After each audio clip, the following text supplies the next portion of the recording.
Hello everyone. आज हम Kings and chronicles का पार्ट 3 जो है करेंगे, जो पेज नंबर 244 से स्टार्ट होता है। यहाँ पे 8.1 करके दिया हुआ है, the imperial officials recruitment and rank. Akbarnama से हमें पता चलता है कि जो एम्पायर की जो कंप्लीट एजेंसी थी वो एम्परर के ही हाथों में थी, और जो पूरा एम्पायर था वो एम्परर के ही ऑर्डर्स फॉलो करता था। लेकिन अगर हम पूरी इन्फॉर्मेशन जो अकबरनामा और बाकी के क्रॉनिकल्स में दी हुई है, अगर हम उसको ध्यान से देखें तो हमें पता चलता है कि एम्पायर के कुछ पिलर्स थे जिनके ऊपर ये टिका हुआ था। सबसे इम्पोर्टेंट पिलर था नोबिलिटी। नोबिलिटी जो है डाइवर्स थी, उसमें ऐसा नहीं था कि एक ही धर्म के या कास्ट के लोग थे। कोई ईरानी था, कोई तुरानी था, कोई राजपूत था, कोई हिंदुस्तानी था, कोई डेकनी था। तो तरह तरह के उसमें जो है नोबल्स होते थे, इसलिए इसको डाइवर्स नोबिलिटी बोला गया है। ये अकबर ने सोच समझ के किया था कि जो अगर एक ही तरह के नोबल्स को मैं रिक्रूट कर लेता हूँ तो इसके अंदर एक फैक्शन क्रिएट हो जाएगा, एक ऐसा धड़ा क्रिएट हो जाएगा जो फ्यूचर में क्या पता मेरी ही अथॉरिटी को चैलेंज कर दे। तो इसलिए उसने सबको मिक्स करके रखा। ये जो उसके नोबल्स थे ये एक गुलदस्ते के फूलों की तरह थे, और इन सारे फूलों को बांधने के लिए जो डोर थी वो उनकी लॉयल्टी थी, अकबर के प्रति जो वफादारी थी, उसी ने उनको एक गुलदस्ते का रूप दे रखा था। तो वो सब अलग अलग कलर के फूल। अब बॉटम में इसी पेज पे एक बॉक्स दे रखा है जिसमें बताया गया है कि एक चंद्रभान ब्राह्मण नाम का एक ऑथर था। उन्होंने एक बुक लिखी थी 4 चमन, जिसका मीनिंग है 4 गार्डन्स। इसमें इसने बताया है कि जो मुग़ल नोबिलिटी थी वो हेट्रोजीनस थी, मीन्स डिफरेंट पीपल उसके अंदर जो है रिक्रूट किए गए थे, अलग अलग देशों से, अलग अलग कास्ट से, अलग अलग रिलीजन से, और इंडिया के अंदर भी जो है अलग अलग रीजन से जो है उनको लिया गया था। कुछ नोबल जो हैं ट्राइबल पीपल भी थे, जैसे कोई ट्राइब्स का चीफ है, पावरफुल है, तो उसको भी जो है रैंक और मनसब अकबर ने दे दिया था। उन सबको मनसब, जात एंड रैंक दिया जाता था एज़ पर देयर टैलेंट, की जितना उनमें टैलेंट है, जितनी सर्विसेज हैं। और जो अकबर के टाइम के जो मनसब होते थे वो 100 से लेके 7000 तक होते थे। 7000 वाला जो मनसब था वो सबसे हाईएस्ट रैंक माना जाता था। वो सिर्फ रॉयल ब्लड वालों को या कोई बहुत ही ज़्यादा करीबी हो अकबर का, जैसे मान सिंह था, तो ऐसे किसी एक आध को जो है अकबर दे देता था 7000 वाला रैंक। फिर जो है पेज 245 पे दे रखा है ये जो राजपूत थे, शेख जादाज थे। शेख जादाज इंडियन मुस्लिम्स को कहा जाता है, और जब हम हिंदुस्तानीज़ कहते हैं वो भी इंडियन मुस्लिम्स के लिए ही वो वर्ड यूज़ किया जाता था। तो शेख जादाज और हिंदुस्तानी सेम बंदे हैं जो कि इंडियंस कन्वर्टेड इनटू इस्लाम। तो जो राजपूत थे और जो शेख जादाज थे वो 1560 ऑनवर्ड्स जो है अकबर की इंपीरियल सर्विसेज में भर्ती होने स्टार्ट हुए थे, क्योंकि अकबर ने डायरेक्ट कमांड जो है अपने एम्पायर की 1560 में ही अपने हाथों में ली थी। उससे पहले बैरम खान जो है राज्य को चला रहा था अकबर के रीजेंट के रूप में। सबसे पहला जो राजपूत था जिसको ये रैंक मिला था, इंपीरियल सर्विस मिली थी, उसका नाम था राजा भाड़मल, जो कि अकबर का फादर इन लॉ था, जोधाबाई का फादर था। हिंदूज़ के जो डिफरेंट कास्ट के लोग थे उनको भी अकबर ने जो है अपने राज्य में प्रमोट किया था, एजुकेशन के फील्ड में, अकाउंटेंसी एट्सेट्रा के फील्ड में, जिनमें से एक एग्जाम्पल है राजा टोडरमल का, जो कि खत्री कास्ट से बिलोंग करता था, और जो है अकबर का वो फाइनेंस मिनिस्टर था। और टोडरमल जो है बंदोबस्त के लिए भी जाना जाता है। बंदोबस्त ऐसा एक सिस्टम था जिसके तहत रेवेन्यू को जो है उन्होंने एक दिशा प्रारूप प्रदान किया था। जो ईरानीज़ थे उन्होंने अच्छी खासी पोजीशंस को प्राप्त किया था जहांगीर के टाइम में, क्योंकि नूरजहाँ का वहाँ बहुत ज़्यादा इन्फ्लुएंस था और नूरजहाँ एक ईरानी थी। राजपूत और जो मराठा थे उनको औरंगज़ेब ने भी इम्पीरियल पोस्ट्स दी थी। जो गवर्नमेंट पोस्ट जिस किसी को मिल जाती थी उनको साथ में एक रैंक मिलता था जिसको मनसब भी कहा जाता था। इसके आगे 2 डेजिग्नेशन थे, 2 पद होते थे मनसब के, एक जात एक सवार। जात का मतलब था कि उसकी पोजीशन क्या है, उसका रैंक क्या है, इंडिविजुअल रैंक, उसकी इम्पीरियल कोर्ट में उसकी हायरार्की क्या है और उसकी सैलरी क्या होगी। सवार का मतलब था कि वो कितने जो है घुड़सवार उसको अपने अंडर रखने पड़ेंगे।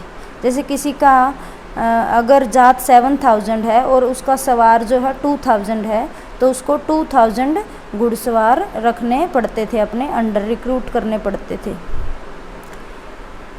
17th सेंचुरी में जो है जो भी मनसबदार होते थे जिनका रैंक 1000 से ऊपर होता था, जिनकी जात 1000 से ऊपर होती थी, उनको जो है उमारा कहते थे। उमारा आमिर का ही प्लूरल है। नोबल्स जो होते थे वो युद्धों में भाग लेते थे और जो एम्पायर है उसको सर्विसेज प्रदान करते थे and obeyed the orders of the emperor. हर एक मिलिट्री कमांडर जो होता था उसको अपने अंडर जो है अच्छे खासे कैवलरी को रिक्रूट करके रखना पड़ता था। जो हॉर्सेज होते थे वो सुपीरियर क्वालिटी के ही उनको रखने होते थे और उनके ऊपर दाग लगवाना पड़ता था। दाग सिस्टम जो है वो घोड़ों को ब्रांड करने का सिस्टम होता है।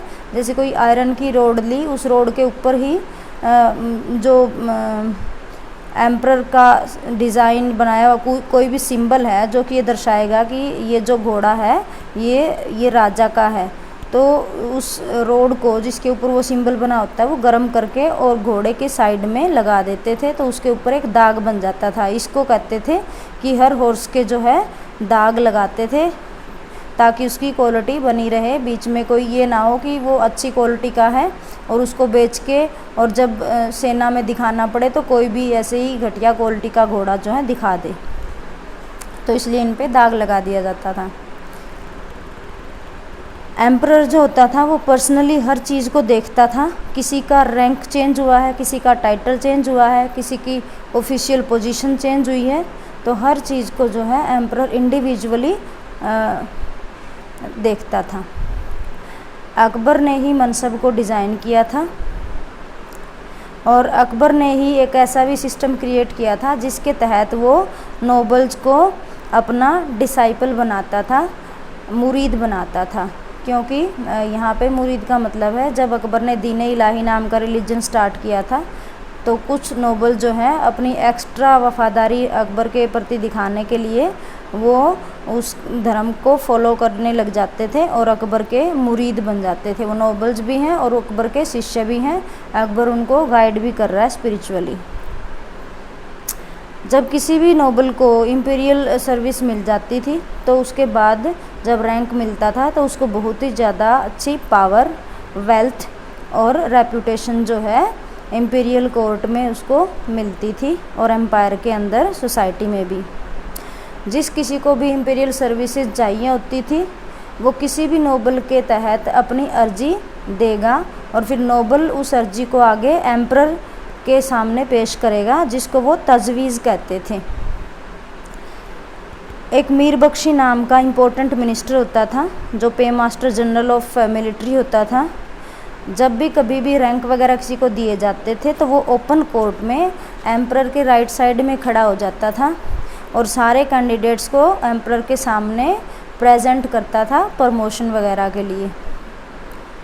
और जब अगर राजा ने ऑर्डर दे दिए तो उसके तुरंत बाद जो मीर बख्शी था उसके असिस्टेंट ऑफिसर्स होते थे वो तुरंत ही जो है शाही सील के साथ और मीर बख्शी के सिग्नेचर के साथ डॉक्यूमेंट तैयार करके उसको अपॉइंट कर देते थे। इसके अलावा दो और इम्पोर्टेंट मिनिस्टर थे, एक दीवाने आला होता था जो कि फाइनेंस मिनिस्टर था, और एक सदर उस सुदूर होता था जो कि मिनिस्टर ऑफ ग्रांट्स कहलाता था। मददे माश एंड इंचार्ज अपॉइंटिंग काजीज़, मतलब जो सदर सुदूर होता था उसके तहत रिलीजियस मैटर्स होते थे।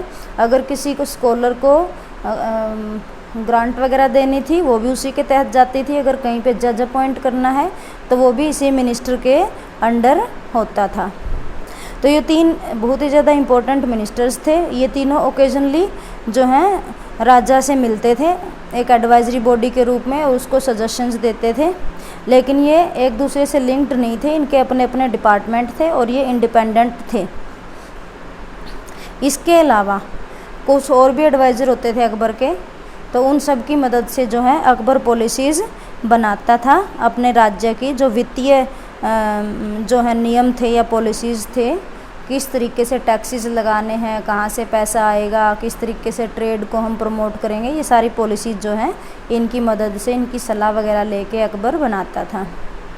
कुछ ऐसे भी नोबल्स होते थे उनको सिर्फ कोर्ट में ही अपॉइंट किया जाता था, अदरवाइज़ जब नोबल को रैंक मिलता था, मनसब मिलता था, उसको किसी एरिया में भेज दिया जाता था और वहीं उसको सारी देख रेख करनी पड़ती थी और अपने अंडर जो है कैवलरी मैन रखने पड़ते थे। लेकिन कुछ नोबल्स को जो है अकबर कोर्ट में रख लेता था, उनको रिजर्व फोर्स के रूप में रखता था। जहाँ कहीं भी कोई रिवोल्ट वगैरह कर दे या कहीं पे भी कोई कैंपेन के लिए भेजना पड़े तो वो उनको भेज देते थे। ऐसे नोबल जिनको कोर्ट में अपॉइंट किया जाता था इनको तैनाते रकाब बोलते हैं, कि आप तैनात हो यहाँ पे, आपने यहीं पे रहना है।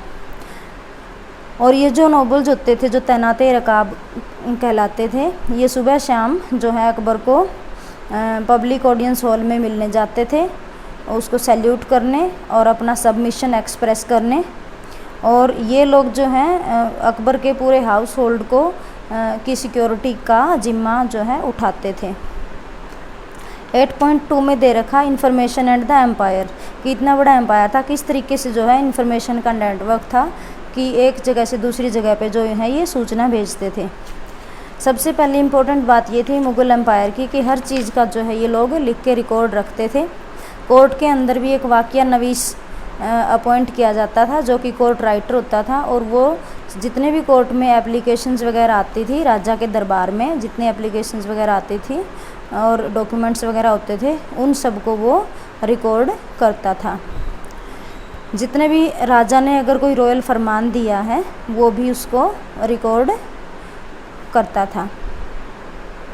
इसके अलावा जो भी कोर्ट की प्रोसीडिंग्स होती थी दरबार के अंदर, कौन आया कौन गया, वो सारा रिकॉर्ड होता था। और जितने भी राजा थे जिन्होंने अकबर की सुप्रेमेसी एक्सेप्ट कर ली थी और जितने भी नोबल्स थे वो सारे अपने अपने एजेंट्स को भेजते थे कोर्ट में, और वो भी जो हैं हर घटना को रिकॉर्ड करते थे और रिकॉर्ड करके उसको टाइटल देते थे, news from the exalted court, ये उसका टाइटल होता था। इसको उनकी लैंग्वेज में कहते थे अखबाराते दरबारे मौला, कि जो अखबाराते दरबारे मौला था उसमें वो पूरी कोर्ट की प्रोसीडिंग्स लिखेंगे बाकायदा विद डेट एंड टाइम। अगर कोर्ट के अंदर किसी ने कोई डिप्लोमेटिक मिशन जाए हैं, किसी को कोई ऑफिस ग्रांट किया है, कोई टाइटल मिला है, कोई गिफ्ट रिसीव किया गया है, या एम्परर ने किसी से कोई क्वेश्चंस पूछे हैं, वो सारे जो हैं इसके अंदर रिकॉर्ड होते थे इस अखबार के अंदर। और सबकी अटेंडेंस भी ली जाती थी कि आज कोर्ट में कौन कौन जो है विराजमान था। ये इन्फॉर्मेशन जो है बहुत ही वैल्यूएबल है। अगर आज भी प्रेजेंटली कोई हिस्टोरियन है या कोई स्टूडेंट है जो मुग़ल एम्पायर के बारे में और पर्सनल और पब्लिक लाइव्स के बारे में, नोबल्स के और रूलर के बारे में अगर जानना चाहता है, तो ये जो इनकी अखबाराते दरबारे मौला जो है ये डॉक्यूमेंट्स मिलते हैं, इनमें बहुत सारी चीज़ें जो हैं लिखी होती हैं।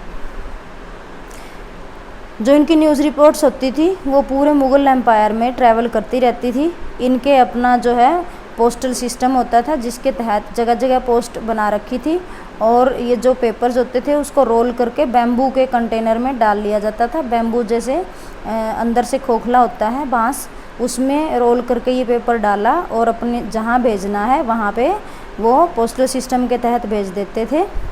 तो इस तरीके से जो है अकबर भी अगर जो उसके दूर दूर के प्रोविंसेस हैं उनकी कैपिटल से उसको बहुत ही जल्दी कुछ ही दिनों में वहाँ की सूचना उस तक पहुँच जाती थी।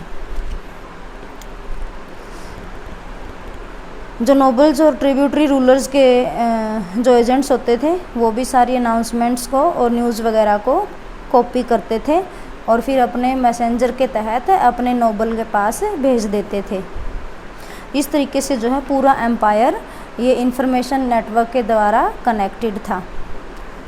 अब पेज नंबर 247 पे 8.3 करके दे रखा beyond the centre provincial administration. इसमें ये बताया गया है कि पूरा जो अकबर का एम्पायर था, मुग़ल एम्पायर था, उसको आगे प्रोविंसेस में डिस्ट्रीब्यूट कर रखा था और उस प्रोविंस को वो सूबा कहते थे।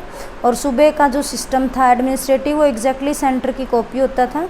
जैसे आज के टाइम में सेंटर में हमारे प्राइम मिनिस्टर होता है और काउंसिल ऑफ मिनिस्टर्स होती हैं, इसी प्रकार स्टेट में भी चीफ मिनिस्टर होता है और बाकी के मिनिस्टर्स होते हैं। तो इसी तरीके से अकबर के भी जो सेंट्रल लेवल पे जो मिनिस्टर्स होते थे उन्हीं की कॉपी जो है स्टेट लेवल पे होती थी। तो जैसे सेंट्रल लेवल पे हमने डिस्कस किया था कि अकबर के 3 इम्पोर्टेंट मिनिस्टर होते थे, तो यहाँ पे सूबा लेवल पे भी, प्रोविंस लेवल पे भी 3 मिनिस्टर होते थे। दीवान था, बख्शी था और सदर था। ये उन्हीं की कॉपी है जो हमने पीछे डिस्कस किया है सेंट्रल लेवल पे, दीवाने आला, मीर बख्शी और सदर उस सुदूर। अब ये छोटे लेवल पे हैं तो इनके नाम भी जो हैं छोटे हो गए हैं। सूबा का जो हेड होता था उसे सूबेदार कहते थे और वो डायरेक्टली एम्परर को रिपोर्ट करता था। सूबा को आगे डिवाइड किया गया था डिस्ट्रिक्ट्स में जिनको सरकार कहा जाता था और सरकार का जो हेड होता था वो फौजदार होता था।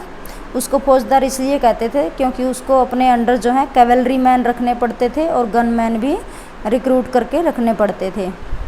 सरकार का जो जुरिस्डिक्शन है वो एक दूसरे को ओवरलैप भी करता था। सरकार को आगे इन्होंने डिवाइड कर रखा था परगनाज में। परगना मीन्स सब डिस्ट्रिक्ट और परगनाज के अंडर आगे जो है कुछ विलेजेस होते थे। तो इस तरीके से इन्होंने पूरे एम्पायर को जो है डिवाइड कर रखा था। पहले सेंट्रल लेवल, फिर सूबाज को आगे डिवाइड कर दिया सरकार्स में, सरकार्स को आगे डिवाइड कर दिया परगनाज में, परगनाज को आगे विलेजेस। हर परगना के अंदर भी जो है 3 ऑफिसर्स होते थे। कानूनगो जो कि आजकल के पटवारी की तरह होता था, जिसका काम था to keep the records of revenue. दूसरा ऑफिसर होता था चौधरी जो इंचार्ज होता था रेवेन्यू कलेक्शन का। और तीसरा होता था काजी जिसका काम होता था जज का, to give justice to people. हर डिपार्टमेंट के अंदर इनके जो क्लर्क्स होते थे, अकाउंटेंट्स होते थे, ऑडिटर्स होते थे, मैसेंजर्स होते थे और ये इतने वेल ट्रेंड होते थे, ऑफिशियली अपॉइंटेड होते थे, ये बहुत ज़्यादा रिकॉर्ड करके रखते थे और जो है बड़ी बड़े मोटे मोटे डॉक्यूमेंट्स की जो है परतें ये जनरेट करते थे अपने रिकॉर्ड्स बना बना के। पर्शियन थी इनकी ऑफिशियल लैंग्वेज, लेकिन लोकल लैंग्वेजेस को भी यूज़ किया जाता था विलेज अकाउंट्स में। जितने भी क्रॉनिकल जिन्होंने लिखे हैं वो ये दर्शाते हैं कि जो एम्परर है वो सारे चीज़ों को कंट्रोल करता था। सेंट्रल लेवल से लेके विलेज लेवल तक everything was under his control. तो ये जो कंट्रोल करने की प्रोसेस है ये टेंशन फ्री नहीं होती थी। कई बार जो है जो राजा के रूलर के रिप्रेजेंटेटिव होते थे उनके बीच में और जो लोकल ऑफिसर्स होते थे इन दोनों के बीच में कॉन्फ्लिक्ट हो जाता था किसी भी चीज़ को लेके। और जब ऐसे कॉन्फ्लिक्ट अराइज हो जाते थे तो ज़मींदार जो हैं पूरे किसानों को अपने मोबिलाइज कर देते थे अगेंस्ट द स्टेट। आगे ये 9 पॉइंट में टाइटल दे रखा बियॉन्ड द फ्रंटियर्स। इसमें बताया गया है कि जितने ये क्रॉनिकल्स जो लिखे गए हैं ये हमें बताते हैं कि जो मुगल्स थे उन्होंने ऐसे ऐसे बड़े बड़े टाइटल्स लिए थे, जैसे Shahenshah king of kings, Jahangir world seizer, Shahjahan king of the world. इन्होंने ऐसे टाइटल ऐसे लिए क्योंकि इन्हीं की मदद से जो है इन्होंने ये क्लेम जो है लोगों तक पहुंचाया कि हमें जो है डिवाइन राइट प्राप्त हैं लोगों को रूल करने के, उनको कंट्रोल करने के। तो अगर कोई हमारा विरोध करता है, that person is bound to be crushed.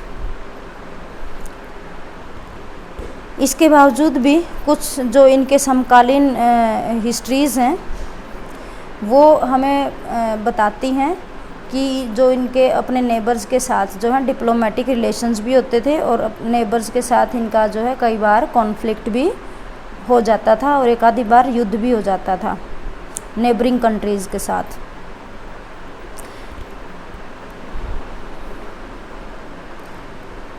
9.1 करके इन्होंने डाल रखा है द सफ़ाविड्स एंड कंधार। सफ़ाविड्स जो हैं ईरान के रूलर्स थे, और कंधार एक बहुत ही ज़्यादा इम्पोर्टेंट प्लेस था स्ट्रेटजिकली, जो कि मुगल्स के लिए भी इम्पोर्टेंट था क्योंकि ये ट्रेड रूट को भी कंट्रोल करता था, और ये एरिया की सेफ्टी के लिए भी बहुत ज़्यादा इम्पोर्टेंट था। इसमें बताया गया है कि जो हिंदकुश माउंटेन है, मुगल्स उनको अपने अंडर कंट्रोल में रखना चाहते थे। ईरान के साथ इनका इससे रिलेटेड कॉन्फ्लिक्ट होता था। हिंदकुश जो माउंटेन थे वो सेपरेट करते थे अफ़गानिस्तान को ईरान और सेंट्रल एशिया से। जितने भी इन्वेडर्स जो इंडिया में आते थे वो हिंदकुश को क्रॉस करके ही आते थे। तो मुग़ल चाहते थे कि हम जो हैं काबुल और कंधार को अपने कंट्रोल में ले लें, ताकि हिंदकुश तक पहुंचने से पहले ही हम लोग जो हैं इन्वेडर्स को वहीं पे हरा के और वहीं से जो उसको वापस मोड़ दें। तो इस वजह से जो है कंधार के ऊपर मुग़ल्स और ईरान के रूलर्स के बीच में हमेशा कॉन्फ्लिक्ट रहता था। कंधार पहले हुमायूं के अंडर था, लेकिन बाद में जो है इसको इनसे मुग़ल से छीन लिया गया था। फिर अकबर ने वापस इसको जीत लिया। जीतने के बाद भी जो है सफ़ाविड जो कोर्ट था उसके साथ इन्होंने अपने डिप्लोमेटिक रिलेशन जो हैं जारी रखे, और लेकिन ये जो है अपना क्लेम करते रहते थे कंधार के ऊपर। 1613 में जहांगीर ने एक डिप्लोमेटिक मिशन भेजा शाह अब्बास के पास अपना केस रखने के लिए कि कंधार जो है हमारे ही कंट्रोल में होना चाहिए। जो विंटर्स थी 1622 की, इसमें जो है पर्शियन आर्मी ने दोबारा से कंधार को अपने कंट्रोल में ले लिया, और उसके बाद जो है मुग़ल इसको कभी भी कॉन्कर नहीं कर पाए। ये मुग़ल्स के प्रेस्टीज के लिए एक बहुत ही बड़ा जो है झटका था। अब ये पेज नंबर 249 पे बॉक्स में पेंटिंग दे रखी है। इसमें जहांगीर ने एक बार कोई सपना देखा होगा, तो फिर जहांगीर ने पेंटर को बोला कि ये सपना जो है इसमें पेंटिंग के माध्यम से दर्शाओ, जबकि असलियत में कभी भी जो है जहांगीर और शाह अब्बास मिले नहीं थे, पर इस पेंटिंग में उनको गले मिलते हुए दिखा रखा है। 9.2 में दे रखा इन्होंने title the Ottomans pilgrimage and trade. Ottomans जो है टर्की वाला एरिया को कहते हैं ओटोमन एम्पायर। इनके बीच में मुग़ल्स के और ओटोमन्स के बीच में जो इनकी रिलेशनशिप थी वो उसका जो सेंटर था इनका कंसर्न था, ताकि इनके जो ट्रेडर्स हैं, मर्चेंट्स हैं, वो फ्री मूवमेंट वहाँ पे कर सकें, और जो इंडियन मुस्लिम जो हज के लिए जाते हैं मक्का और मदीना, वो भी जो है उस टाइम ओटोमन एम्पायर का हिस्सा था ये वाला एरिया भी। तो ये चाहते थे कि हमारे ट्रेडर्स की और जो हज के यात्री हैं उनकी वहाँ पे फ्री मूवमेंट हो। तो इस वजह से मुग़ल्स जो है ओटोमन एम्पायर के साथ अपने संबंध डिप्लोमेटिक तरीके से अच्छे रखना चाहते थे। मुग़ल एम्परर्स एक सोची समझी प्लान के तहत काम करते थे। वो रिलीजन को और ट्रेड को कंबाइन कर देते थे। वहाँ पे काफ़ी सारी जो चीज़ें उधर ये सेल करते थे, उसका जो प्रॉफिट होता था उसको ये यहाँ के रिलीजियस श्राइन्स को, धार्मिक जगहों पे दान में दे देते थे, या फिर धार्मिक व्यक्तियों को दान में दे देते थे। उससे जो है इनके अच्छे संबंध बने रहते थे कि ये लोग बहुत ही ज़्यादा रिलीजियस हैं, चैरिटी में काफ़ी कुछ देते हैं।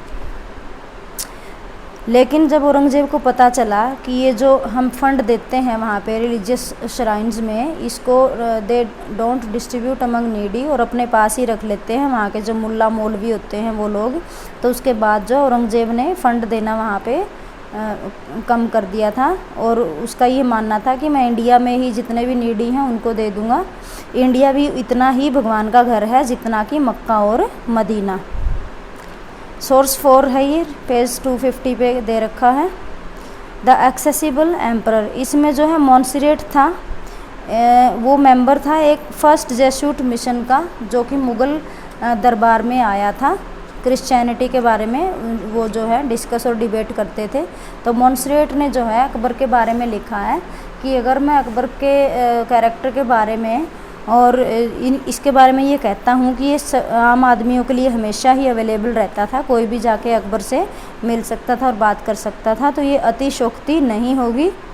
अकबर के जो है बात करने के तौर तरीके आम आदमियों के साथ बहुत ही अच्छे होते थे और वो बहुत ही पोलाइटली बात करता था और उसकी इसी आदत की वजह से जो है लोगों के मन के ऊपर वो बिल्कुल छा जाता था।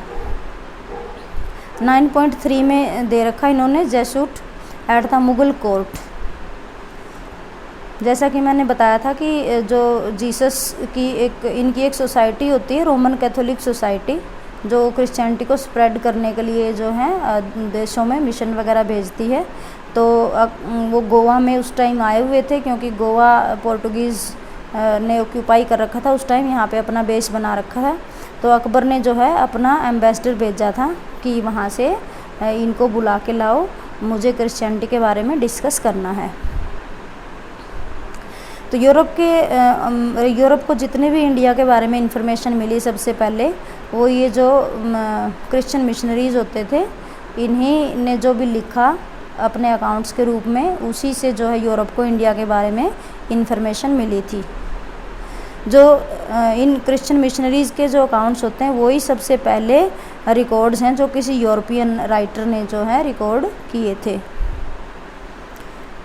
जब सी रूट डिस्कवर कर लिया था उसके बाद जो है पोर्टुगीज़ इंडिया में आ गए थे और उन्होंने अपना नेटवर्क यहाँ पे इस्टेब्लिश कर दिया था। अपने ट्रेडिंग सेंटर्स भी जो हैं कोस्टल सिटीज़ में बना लिए थे पोर्टुगीज़ ने। और जो पोर्टुगीज़ किंग था वो भी बहुत ज़्यादा इंटरेस्टेड था कि क्रिश्चियनिटी को जो है वो स्प्रेड करे। तो जो जितने भी क्रिश्चियन मिशंस वगैरह ये भेजते थे उसको वो अपना एम्पायर बिल्डिंग का ही एक रूप में देखते थे कि जहाँ जहाँ पे भी क्रिश्चियंस बनेंगे, जहाँ जहाँ पे लोग क्रिश्चियनिटी में कन्वर्ट होंगे, वो एक तरीके से मेरी जो है जीत होगी, मेरे एम्पायर की जीत होगी। तो अकबर ने भी अपना एम्बेसडर जो है भेजा था क्रिश्चियन मिशनरीज़ का एक ग्रुप जो है अपने दरबार में बुलाने के लिए। तो जो पहला जो मिशन था जो मिशनरीज़ का, फतेहपुर सिकरी में पहुंचा था 1580 में और वहाँ पे वो 2 साल तक रुका था। और जो ये मेंबर्स होते थे इस मिशन के, ये लोग रिलीजियस डिबेट्स में जो इबादत खाना में होती थी वाद विवाद प्रतियोगिता, ये उसमें हिस्सा लेते थे। इबादत खाना एक बिल्डिंग थी जो अकबर ने बनवाई थी special for discussion and debate over religious matters and religious principles. इसके बाद 2 more missions came to Mughal court. Lahore में आए थे वो क्रिश्चियन मिशंस। एक आया था 1591 में, दूसरा आया था 1598 में। जितने भी जो क्रिश्चियन मिशनरीज़ के ये जितने भी अकाउंट्स हैं, जितने भी रिकॉर्ड्स हैं, वो उनके पर्सनल ऑब्जर्वेशन के बेसिस पे हैं, जो उन्होंने खुद अपनी आँखों से देखा एम्परर के बारे में और वो ही उन्होंने जो है लिखा। तो ये हमें एक झलक देते हैं एम्परर की पर्सनैलिटी के बारे में और उसके विचारों के बारे में। जब भी पब्लिक असेंबलीज़ वगैरह होती थी तो ये जो क्रिश्चियन मिशनरीज होते थे इनको एम्परर के बिल्कुल नज़दीक जगह दी जाती थी। इससे पता चलता है कि अकबर जो है इनको बहुत ज़्यादा इम्पोर्टेंस देता था। और जब कभी भी अकबर किसी कैंपेन पे जाता था, हंटिंग पे या अपने जो लेजर आवर्स होते थे, जो पास टाइम के लिए कहीं भी जाता था, तो ये अकबर के साथ जाते थे। और जितने भी ये क्रिश्चियन मिशनरीज़ ने अकबर के बारे में जो अपने रिकॉर्ड्स दिए हैं वो इस बात को कंफर्म करते हैं कि जो क्रॉनिकल्स में बातें लिखी हैं स्टेट ऑफिशियल्स के बारे में और जो लोगों के जनरल कंडीशंस के बारे में, वो सारी सच हैं।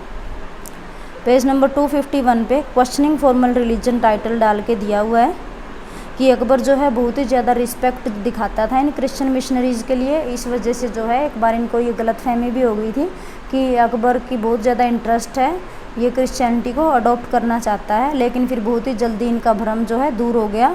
और फिर उसने मोन्सरेट ने ही ये बात कही थी कि अकबर सबको अलाउ करता है अपना धर्म वगैरह फॉलो करने के लिए, लेकिन इन रियलिटी वो सभी के धर्मों के का उल्लंघन करता है।